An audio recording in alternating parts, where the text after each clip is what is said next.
Yeah, it's something that we certainly look forward to each and every year, and it's what we work towards throughout the entire academic year to prepare to play the NCAA championships. And I know the guys are excited about it. We're healthy and looking forward to the weekend and starting with Army. So, the team's worked really hard this year. We've had a great journey thus far and a tremendous amount of success. And I've seen a great deal of improvement throughout the year, and I couldn't be more pleased with the leadership we've had on the team, starting with Alex Damajan and Justin Shane, our co-captain, has done just a tremendous job in the leadership role, and so we're in a good place and certainly excited to play this weekend.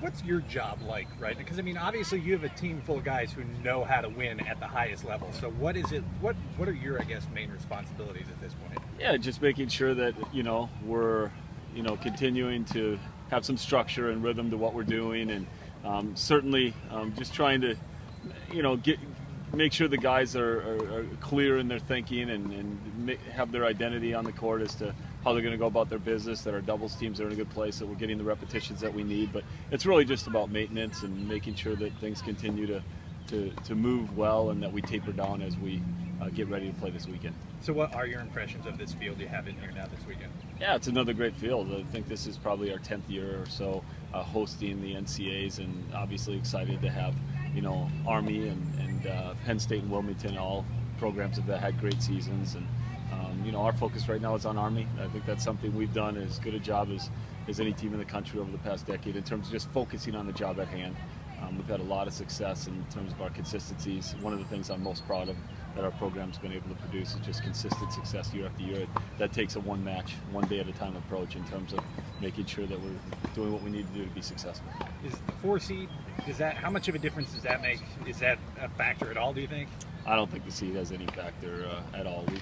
We've been a 1 seed a number of times. Last year we were an undefeated 2 seed that ended up winning the national championship. So I'll tell you at the end of the tournament whether or not I think the 4 seed was the right seed, but I just don't think it has any relevance whatsoever. And he loves the 4 seed. He's been sandbagging the whole year for the 4 seed. That's true. That's probably true.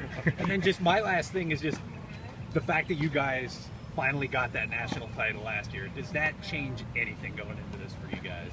It doesn't change our approach in terms of how we prepare and go about our business. If anything, I feel like we're just getting a little bit better at it each and every year. But in some ways, I think it does lift a little bit of history off our shoulders. It's something that no matter how many times I said it last year, I know the team felt a fair amount of pressure to do it for the university in Charlottesville, something that the program had worked so hard and come so close so many times. So I think that does free the team up a little bit, but at the same time, they're as eager and hungry as ever to defend their title. And as I've said, one of the things that we're most prideful of is our consistency. So we're at it again, and hopefully we can defend our title.